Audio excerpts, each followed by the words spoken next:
Salut, Hobby pour Salade Délicieux. Je suis content de vous retrouver aujourd'hui pour une recette de gratin au quinoa, épinards et chèvre frais.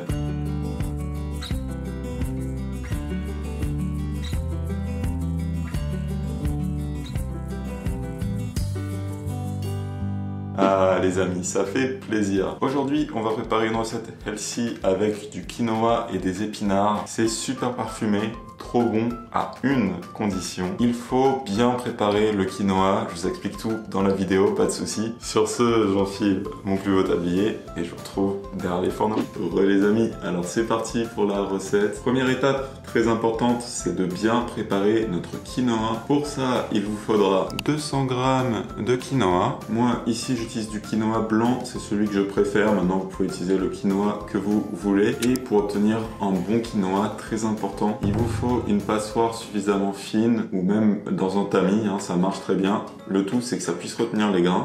Vous y mettez le quinoa.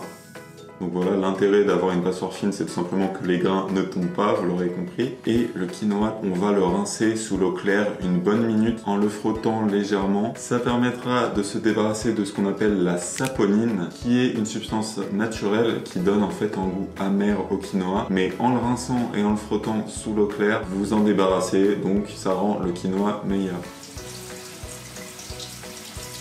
Voilà, maintenant notre quinoa est rincé. Donc ce qu'on fait, c'est qu'on le met dans une casserole. Hop. Et dedans, on va venir ajouter 600 ml d'eau. Hop. Donc voilà, 600 ml pour 200 g de quinoa, pas plus. Et le deuxième secret pour faire passer votre quinoa au niveau supérieur. Le premier, c'était penser à bien le rincer. Le deuxième, c'est le cuire dans du bouillon de légumes plutôt que simplement dans de l'eau salée. Moi, j'utilise ce concentré de légumes-ci. Donc j'en mets une très belle cuillère à café pour 600 ml. Mais vous pouvez utiliser du bouillon maison directement à la place de l'eau ou du cube de bouillon. Mais voilà, je vous invite à vous renseigner au niveau des concentrés de bouillon bio. Il y en a des très sympas. Celui-ci notamment, il est excellent et il y a moins de cochonneries que dans les cubes de bouillon qu'on trouve en supermarché. Si vous n'avez pas de bouillon, dans l'absolu, pensez juste à saler votre eau. Ça sera un petit peu moins riche en saveur, ça restera bon. Surtout qu'on va quand même venir ajouter d'autres choses dans la recette plus tard. C'est mieux que rien, mais franchement, si vous avez la possibilité d'utiliser du bouillon, faites-le et vous m'en direz des nouvelles. Franchement, ça fait toute la différence. Et maintenant qu'on a tout ça, on va venir porter le tout à ébullition. Ce que j'ai fait, c'est tout simplement que j'ai mis une casserole avec un couvercle sur feu vif. Le couvercle, ça permet à l'eau de bouillir plus vite. Dedans, voilà, il y a notre quinoa et on surveille. Et dès que ça bout, je vais vous montrer ce qu'on fait. Mais pour le moment, on va laisser bouillir tranquillement. Donc voilà, notre quinoa est en train de bouillir. Du coup, ce qu'on fait à ce moment-là, c'est qu'on mélange pour dissoudre le bouillon de légumes qui se dissout dans l'eau chaude. Voilà, vous baissez à feu moyen doux et puis vous couvrez. Et le quinoa met généralement entre 10 et 15 minutes à cuire.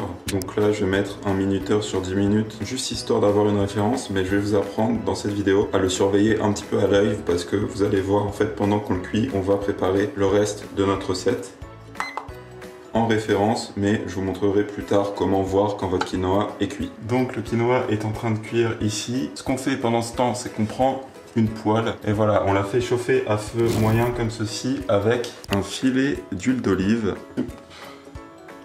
Donc voilà, notre filet d'huile d'olive a chauffé. Ce qu'on va faire dedans, c'est qu'on va faire réduire nos épinards. Pour ça, vous aurez besoin de 200 g d'épinards. Alors là, ce sont des épinards frais. Du coup, pensez juste à bien les équeuter et à les laver. Vous pouvez également en utiliser des surgelés. Pensez juste à les décongeler avant. Donc on les ajoute à notre poêle. Et les épinards, vous pouvez juste les faire réduire avec un petit peu de sel, mais je vous conseille plutôt, si vous en avez, d'utiliser une cuillère à soupe de sauce soja. Donc moi je fais à l'œil une cuillère à soupe. Hop. Ça va vraiment super bien avec les épinards. Et ce qu'on va faire tout simplement, c'est les remuer et les faire réduire en fait simplement pendant que notre quinoa cuit. Donc pour ça, juste surveiller et mélanger de temps en temps. Et ce que vous voulez faire à ce moment, pendant que c'est en train de réduire et que votre quinoa est en train de cuire, c'est préchauffer votre four à 180 degrés Celsius. Il est juste en dessous, c'est pratique. Hop. Voilà, parce qu'effectivement tout ça après on va le mettre dans un plat à gratin et le faire gratiner, donc on préchauffe notre four pendant que ça cuit, comme ça pas de perte de temps. Et pour notre quinoa, alors ça fait pas encore 10 minutes mais on peut regarder de temps en temps ce que ça donne. Ah bah là vous pouvez voir, il a déjà bien gonflé, vous pouvez voir. Il y a la germe blanche qui est sortie. Je sais pas si on voit très bien la vidéo, mais cette germe blanche, on dirait un petit verre qui éclot du quinoa. Ça veut dire qu'il est cuit et vous voyez, il reste plus d'eau. Donc là, ce qu'on fait à ce moment-là, c'est tout simplement qu'on va couper le feu. Donc on coupe le feu pour ne pas que ça accroche et vous le réservez à couvert. Donc vous voyez, ça m'a pris un petit peu moins de 10 minutes pour en arriver là. Donc pour les épinards, ils ont déjà un petit peu réduit, mais on cherche à qu'ils soient plus réduits que ça encore. Donc je vais laisser 2-3 minutes supplémentaires. Donc voilà, les épinards ont énormément réduit. C'est vrai que ça réduit toujours beaucoup les épinards. Donc une fois qu'ils ont réduit, on passe à la suite. Dans la poêle, on va ajouter 20 centilitres de crème liquide. Hop. Moi c'est une crème de soja cuisine, mais vous pouvez utiliser celle que vous préférez. Ce qui marche bien, ça va être soja, avoine ou même de la crème, de la vraie crème. Hein. Si vous voulez en utiliser, vous pouvez pour cette recette, il n'y a pas de souci. Ensuite, 100 g de fromage de chèvre frais. Alors le chèvre frais avec les épinards, le quinoa, ça va extrêmement bien. Ensuite, petit ingrédient optionnel mais quand même vivement recommandé, une cuillère à soupe de levure nutritionnelle. Alors l'intérêt il est double, déjà c'est super bon au goût, ça apporte un petit goût fromager en plus du fromage de chèvre, et deuxièmement nutritionnellement c'est ultra intéressant. Donc voilà, je vous invite à en mettre une cuillère à soupe. Et puis enfin vous assaisonnez avec du poivre. Là c'est à convenance. Et j'ajoute pas plus de sel parce qu'il y a déjà le fromage de chèvre, le bouillon dans le quinoa et la sauce soja, donc c'est déjà suffisamment pour moi. Maintenant, si vous préférez plus salé, vous pouvez saler plus, mais faites attention quand même. Et maintenant qu'on a tout ça, on va mélanger. Je vais vous zoomer là-dessus.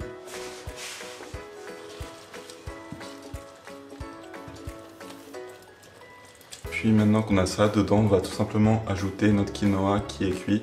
Donc voilà, notre quinoa qu'on avait réservé sur le côté, hop, on l'ajoute directement à la poêle. Et puis on mélange tout simplement pour intégrer la sauce, on va dire, au quinoa.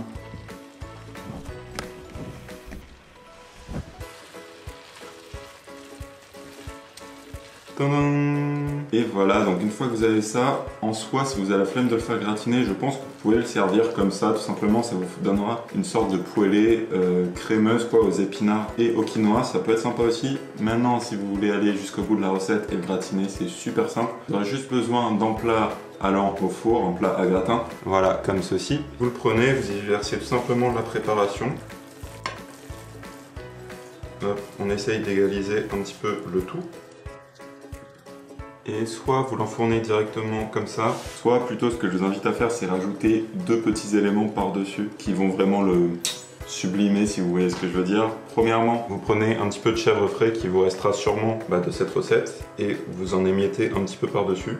Alors ça, on peut s'en passer, mais bon, c'est toujours sympa, on va pas se mentir. Et le dernier élément que pour le coup, je vous invite vraiment à mettre par-dessus parce que ça rajoute à la fois du croquant et du goût, ça sera des noisettes tout simplement que je vais venir concasser et mettre par-dessus.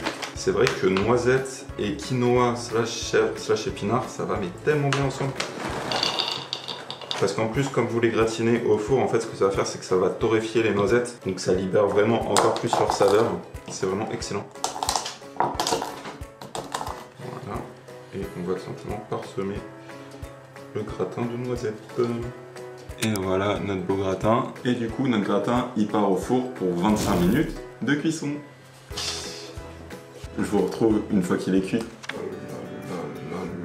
Regardez-moi ça les amis, je peux vous dire que ça sent mais tellement bon dans ma cuisine maintenant. Et voilà, notre gratin est prêt et je vous invite à le servir voilà, quand il est encore chaud, enfin chaud, tiède quoi, histoire de ne pas vous brûler et à déguster.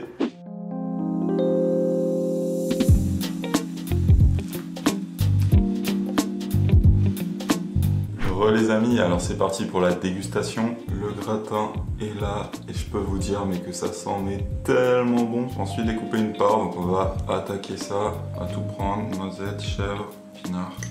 Allez-y.